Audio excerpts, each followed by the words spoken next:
Good morning everyone. कैसे हैं आप सभी? आई होप अच्छे होंगे। काफ़ी दिनों के बाद आई थिंक 1.5 महीने के बाद मैं ये फिर से आप लोगों के सामने एक पोस्ट ट्रॉमेटिक डिसऑर्डर्स जो है वो लेकर के आई हूँ। और थैंक यू जो भी आपने प्यार दिया अभी तक। तो जून मंथ जो है वो पूरा post traumatic stress disorders awareness month के नाम से जाना जाता है। और हम आज इसी पर थोड़ी सी एक छोटी सी चर्चा करेंगे कि पोस्ट ट्रॉमेटिक स्ट्रेस डिसऑर्डर होता क्या है और क्या रीज़न है इसके, क्या सिम्टम्स हैं और इसको किस तरीके से ठीक किया जा सकता है। तो सबसे पहले मैं बताऊंगी कि पोस्ट ट्रॉमेटिक स्ट्रेस डिसऑर्डर्स है क्या। एक्चुअली ये एक वो कंडीशन है जहाँ पर हमारी मेंटल हेल्थ अफेक्ट होती है और जो पर्सन है वो उसने कुछ ऐसे इवेंट को एक्सपीरियंस किया होता है और या फिर उसने देखा होता है और या उसका कन्फ्रंटेशन होता है कुछ ऐसे इवेंट्स का शायद जो वो सोचा नहीं होता है।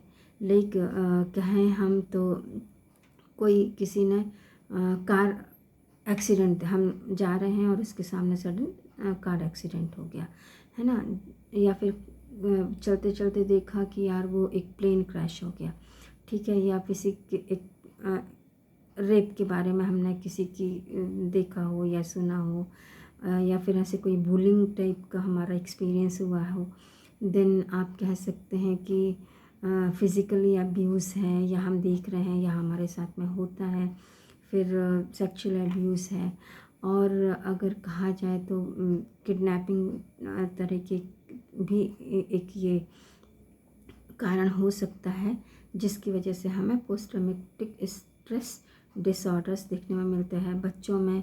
कि अगर पेरेंट्स उनको निगलेक्ट करते हैं या ध्यान नहीं देते हैं और हमारी छोटी छोटी बातों को एकदम झड़क दिया जाता है कि नहीं बाद में देखेंगे, तो ये कुछ इवेंट्स हैं जो हमारी हिस्ट्री में पहले हुए होते हैं और जिनके बाद याद आने से देखो याद तो सबको आती है, कुछ भी पास्ट में हुआ है हम उसको घर में बैठ कर के जनरल डिस्कस भी करते हैं, पर क्या हम उससे जुड़े रहते हैं?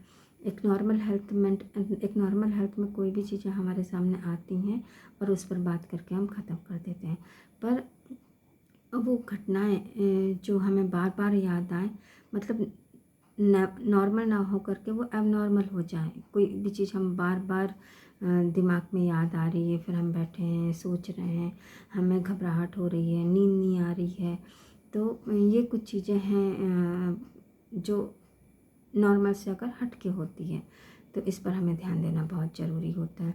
मैं आज ये 25 जून है और इस वीडियो को बनाने का पर्पस यही है कि पूरा जून मंथ हमारे मेंटल हेल्थ जो सबसे इम्पॉर्टेंट है को दिया गया है।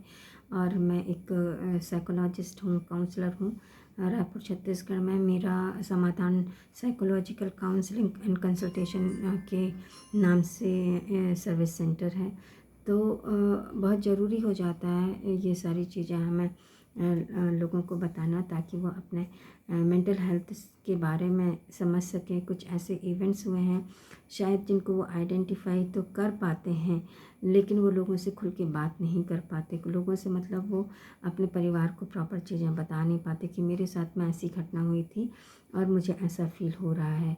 वो साइकेट्रिस्ट से बात नहीं कर पाते, वो अपने किसी से मतलब खुल करके बात नहीं कर पाते हैं।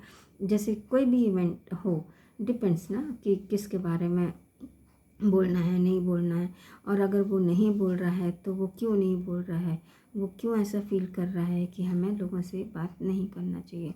तो ये कुछ रीज़न्स हैं जिन पर हमें ध्यान देना ज़रूरी होता है। और जैसे कि जब हमें पोस्ट ट्रॉमेटिक डिसऑर्डर्स के सिम्टम्स दिखाई देते हैं लोगों में या जो इसको एक्सपीरियंस करता है, उसमें एक कोपिंग मैकेनिज़्म जो होता है, मतलब किसी भी घटना से बाहर आने की जो क्षमता है वो कम हो जाती है। फिर lack of support after the trauma, मतलब अगर हमारे साथ में ऐसा कुछ होता है तो हमें उन चीज़ों के लिए सपोर्ट भी कम मिलता है, या फिर हम लोगों को सपोर्ट नहीं करते हैं क्योंकि हमें डर लगता है। तो ये बहुत सारी चीज़ें हैं जो देखना चाहिए। या फिर हम एक ये भी हिस्ट्री देख सकते हैं कि जैसे कोई सब्सटेंस ऐसा ले रहा है जिसकी वजह से प्रॉब्लम हुई है या हो रही है। तो पोस्ट ट्रॉमेटिक डिसऑर्डर्स में इस बात को भी, इस फैक्टर्स को भी देखना ज़रूरी है। देन सिम्टम्स, जैसे मैंने अभी बताया कि कोई भी इवेंट है जो हुआ है वो बार बार याद आता है, तो हमें नींद नहीं आती है, पैल्पिटेशन फील होता है, ऐसा लगता है कि मतलब हमारी जो ब्रीदिंग है पैटर्न है वो बढ़ जाती है। फिर एकदम हमारे मसल्स जो हैं वो टेंशन में फील होते हैं, खिंचाव महसूस होता है उनमें। फिर स्वेटिंग भी होने लगती है, बीपी बढ़ जाता है, और फिर हमें रात में नींद नहीं आती है, और वो बार बार चीज़ें फ्लैशबैक जो है ना, वो घटनाएं हमारे आंखों के सामने तैरती रहती हैं। अरे वो ऐसे हुआ था, वो तो पानी में डूब गया था, या फिर उसका कार एक्सीडेंट हुआ था तो इतना सारा ब्लड सड़क में हो गया था। वो सारी चीज़ें हमें ऐसे याद आने लगती हैं। या किसी के साथ में कुछ सेक्सुअल असॉल्ट हुआ है, या घर में बार बार कोई झड़क दे रहा है, लड़ाई हो रही है, घर हो, ऑफिस हो, कहीं भी हो, तो वो चीज़ें बार बार हमारी आंखों के सामने आती हैं और हमारी जो मेमोरी है उसको वो अपसेट करती हैं। तो ये कुछ सिम्टम्स हैं जो देखने को मिलता है। और फिर हम जो काम करने की क्षमताएं हैं वो कम हो जाती हैं। हम कहते हैं ना, हमारे हेल्थ के जो 5-6 डोमेन हैं, like physical, mentally, spiritually, intellectually, environmentally, financially, occupationally, ये सारी चीज़ें ही अफेक्ट होते हैं। कि अगर हमारा सोशल इंटरेक्शन नहीं होगा तो अंडरस्टूड हम काम नहीं कर पाएंगे। और बहुत सारी चीज़ें हैं जो यहाँ पर हम शायद इतने कम समय में नहीं बता सकते, लेकिन एक मोटा मोटी मैं आपको आउटलाइन दूंगी। और जिसको भी कुछ इस तरीके की एक्सपीरियंस फील होते हैं तो वो प्लीज़ उस पर बात करें। क्योंकि हमारे इंडिया में अभी ये नहीं बोलना चाहिए इंडिया में बार बार, यहाँ पर हम खुल कर के बात नहीं करते। एक्चुअली हमारे जो कल्चर है, हमें लगता है कि लोग हमें क्या कहेंगे, इसलिए हम अपनी मेंटल हेल्थ के बारे में लोगों से खुल कर के बात नहीं करते। बुखार और बीपी वगैरह तो हमें इजीली पता चल जाता है, कोई भी हमें टच करेगा अरे इसको बुखार है। पर मेंटल हेल्थ एक ऐसा इशू है, मेंटल हेल्थ की जो प्रॉब्लम्स एक ऐसी है, इशू है जिस पर इंसान खुल कर के बात नहीं करना चाहता, डॉक्टर के पास में नहीं जाना चाहता, काउंसलर्स के पास में नहीं जाना चाहता, साइकोलॉजिस्ट के पास में नहीं जाना चाहता। उनको ऐसा लगता है कि पता नहीं लोग मुझे क्या करेंगे, अरे ये तो मेंटली हेल्दी नहीं है। देखिए, जब हम बुखार के लिए बात कर सकते हैं, अगर हमारा हाथ टूट गया तो हम डॉक्टर के पास जा सकते हैं। तो जो हमारा मेन पार्ट है मेंटल हेल्थ, अगर हमारे साथ में कोई ऐसा इवेंट हो रहा है जो हमें नॉर्मली अपनी एक्टिविटी को करने से रोक रहा है, तो क्यों नहीं उस पर बात करना चाहिए। क्योंकि अगर हम मेंटली फिट नहीं होंगे तो हम कुछ नहीं कर पाएंगे, ना ही हम इमोशनली से अच्छे रह पाएंगे, ना ही फिज़िकली, ना ही एनवायरनमेंट में हम अच्छे से सेट हो पाएंगे, ना ही हम प्रोडक्टिव हो पाएंगे, काम अच्छे से कर पाएंगे। तो क्यों ऐसा करना। जानना है, आप अपने काउंसलर से मिलें, साइकोलॉजिस्ट से मिलें, उनको बताएं कि मेरे साथ में ये इवेंट हुआ था और मुझे ये प्रॉब्लम्स हैं। तो अंडरस्टूड है कि वो आपकी डेफिनेटली हेल्प करेंगे। जैसे कैरियर से रिलेटेड भी है कि हम बहुत कुछ सोचते हैं और हमारे साथ में वैसी चीज़ें नहीं हो पाती हैं, तो वो चीज़ें भी कहीं ना कहीं हमें सेंस ऑफ लिमिटेड फ्यूचर का वजह से प्रॉब्लम होती हैं। तो feeling of detected from the others and emotionally nerve, ये कुछ सिम्टम्स हैं जो हमें देखने के लिए मिलते हैं।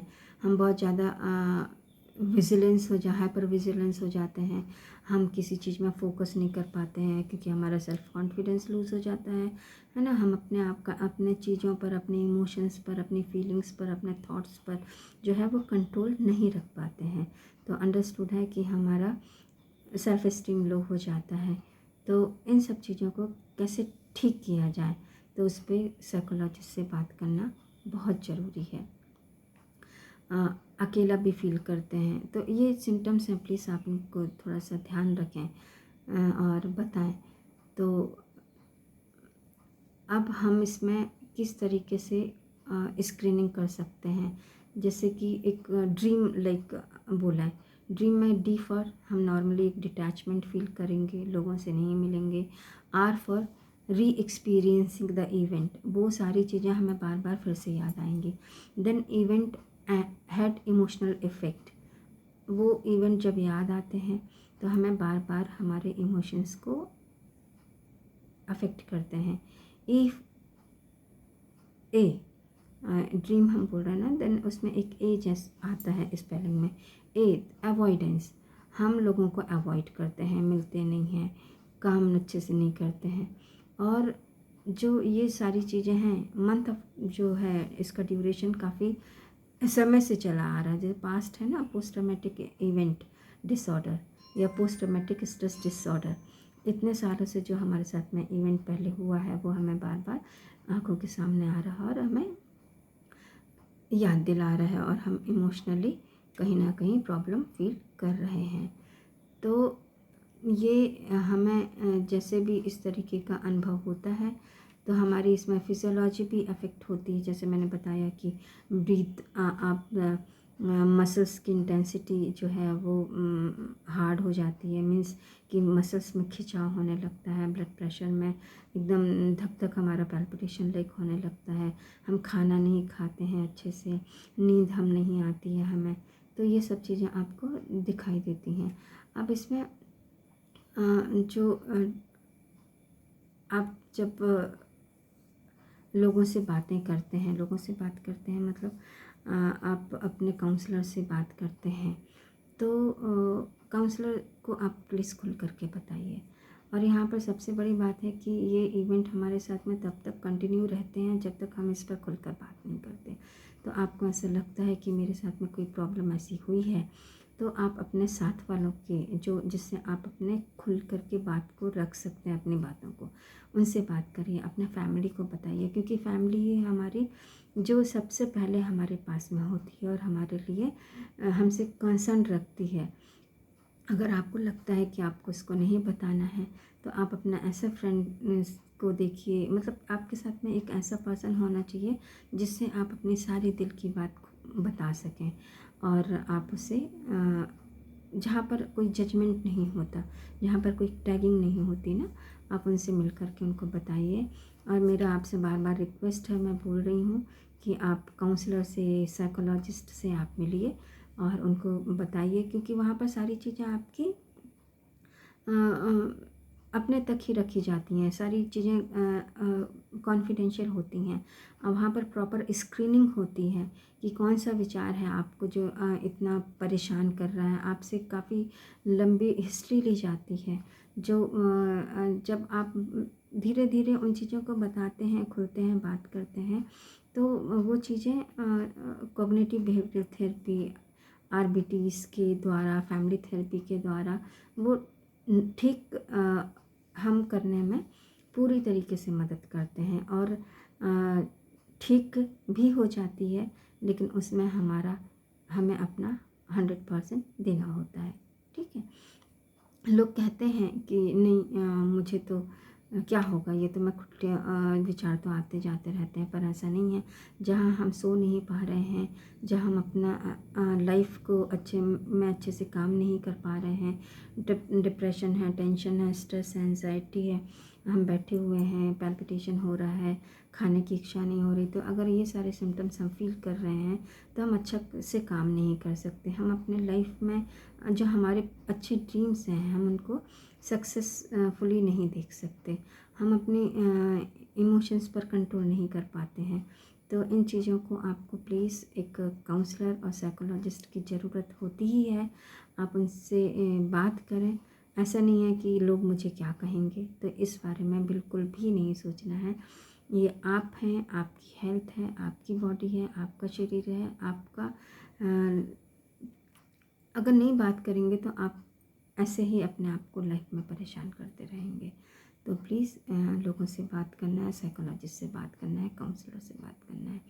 अब इसमें जो साइकोलॉजिस्ट हैं वो हम CBT देते हैं, कुछ CBT means cognitive behavioural therapies हैं। ये हम बताते हैं कि आप उसमें अपने थॉट, फीलिंग, विचार को, इमोशंस को किस तरीके से कंट्रोल कर सकते हैं, अपना कॉन्फिडेंस कैसे बढ़ा सकते हैं, अपने मेंटल एक्टिविटीज़ को कैसे बढ़ा सकते हैं। देन जो एक्सपोजर थेरेपी का हम यूज़ करते हैं कि जो इवेंट हुआ है आपके साथ में, हम उस पर ले जा कर के आपको एक्सपोज करके फिर उस पर भी बात करते हैं। ये सब चीज़ें मैं आपको अगर डिटेल में बताऊंगी तो काफ़ी समय हो जाएगा, और आपको बेटर है कि मैं थोड़ा सा बताती हूँ, और आप अगर चाहें, कोई किसी को ऐसे कोई सिम्टम्स दिखते हैं जो पास्ट एक्सपीरियंस की वजह से होते हैं और लाइफ में प्रॉब्लम कर रहे हैं, तो मैं रायपुर छत्तीसगढ़ में अभी जस्ट मैंने बताया कि समाधान साइकोलॉजिकल काउंसलिंग कंसल्टेशन सर्विसेज के नाम से हमारी काउंसलिंग सेंटर है। प्लीज़ आप मैं नीचे यहाँ पर बिलो अपना वेबसाइट का लिंक जो है वो दे देंगे, आप उस पर बात कर सकते हैं। कॉन्टेक्ट नंबर भी दिया हुआ है, आप उस पर भी जा कर के हमें कॉल कर सकते हैं। और इसके अलावा हम पर्सनालिटी डेवलपमेंट के कुछ कोर्सेज़ भी करवाते हैं और लाइफ कोचिंग भी करवाते हैं। देन कैरियर काउंसलिंग भी हमारे पास में है, लाइफ कोचिंग भी हम करते हैं। तो हमारे पास में बहुत सारी चीज़ें हैं जो आप जो भी किसी भी एरिया में आपको लगता है कि आप नहीं कर पा रहे हैं तो आप हमसे बात कर सकते हैं। हमारे पास में साइकोमेट्रिक असेसमेंट टेस्ट है, जहाँ पर बच्चे और पेरेंट्स कभी कभी हम ये नहीं डिसाइड कर पाते कि हमें अब क्या करना है अपने कैरियर में। तो ये सिर्फ बच्चों के लिए नहीं है कि वो कौन सा सब्जेक्ट लें, बहुत कन्फ्यूजन है, या उनकी इंटरेस्ट क्या है, एबिलिटी क्या है, इंटेलिजेंस क्या कहती है। तो ये सारे टेस्ट जो हैं के थ्रू हम देखते हैं और बच्चे को बताते हैं कि उसको कौन सी चीज़ें और कौन सा सब्जेक्ट चूज़ करना चाहिए। क्योंकि आज का समय ऐसा है कि हम सिंपल पढ़ाई करके अपने आप को, अपने ड्रीम्स को तो नहीं कुछ कहा जा सकता, लेकिन हम अपने सर्वाइवल को बहुत अच्छे से, शायद इस कोविड की वजह से हमें पता है कि हमने अगर सिंपल BA वगैरह किया है तो आज हम कहाँ हैं। ये कंप्यूटर एज है, यहाँ पर एक ऐसा स्किल आपको बहुत ज़रूरी है कि नॉर्मल के साथ में, नॉर्मल एजुकेशन के साथ में एक प्रोफेशनल स्किल जो डेवलप करनी चाहिए, होनी चाहिए, जो हम कहीं पर भी, जिससे हम कुछ पैसे अर्न कर सकें अपनी लाइफ में अच्छे से जीने के लिए। और तो हम बात कर रहे थे पोस्ट ट्रॉमेटिक डिसऑर्डर्स की। यहाँ पर मैंने बताया आपको कि हम CBT यूज़ करते हैं, एक्सपोजर थेरेपी यूज़ करते हैं, फैमिली थेरेपी यूज़ करते हैं, EMRD यूज़ करते हैं, यहाँ जहाँ पर आई मूवमेंट जो डिसैनिटाइजेशन थेरेपी, रिप्रोसेसिंग का हम यूज़ करते हैं, जहाँ पर क्लाइंट को वो चीज़ों को याद करा करके उनको कैसे चीज़ों को अलग करना है। तो ये सारे मेथड्स हम अडॉप्ट करते हैं। इसमें सबसे इम्पॉर्टेंट है फैमिली थेरेपी भी मैटर करती है, जो हमारे साथ में 24 आवर रहती है और हमें हमारे पूरे जो इवेंट हैं उससे निकालने में प्रॉब्लम से हेल्प करती हैं। यहाँ पर हम ग्रुप थेरेपी भी प्रोवाइड करने की कोशिश करते हैं। और पॉजिटिव रहने के लिए हम कुछ कोपिंग मैकेनिज़्म बताते हैं, जो जिसकी वजह से हम अपने आप को पास्ट एक्सपीरियंस जो है उनसे बाहर निकाल सकते हैं। रिलैक्सेशन की टेक्निक्स बताते हैं, कॉन्फिडेंस जो है कैसे बिल्ड करें ये बताते हैं। फिर अगर कोई अल्कोहल वगैरह लेता है तो डी एडिक्शन भी हमारे यहाँ हम उस पर भी काम करते हैं। तो प्लीज़ अगर आपको लगता है कि हमसे बात करना चाहिए तो मेरी लिंक यहाँ पर वेबसाइट की दी है, आप उस पर मैसेज छोड़ सकते हैं। अपना मैं प्रैक्टो पर भी हूँ, तो डॉक्टर अनीता धागंबार के नाम से आप प्रैक्टो पर जाकर के सेशन बुक कर सकते हैं। फीसेस बहुत कम हैं। प्लीज़ आप अपनी हेल्थ के लिए सजग रहें और ध्यान रखें, खुश रहें। और कभी भी ऐसा लगता है तो मेरा नंबर भी दिया हुआ है, आप उस पर कॉल करके सेशंस बुक कर सकते हैं। Thank you so much, have a nice day.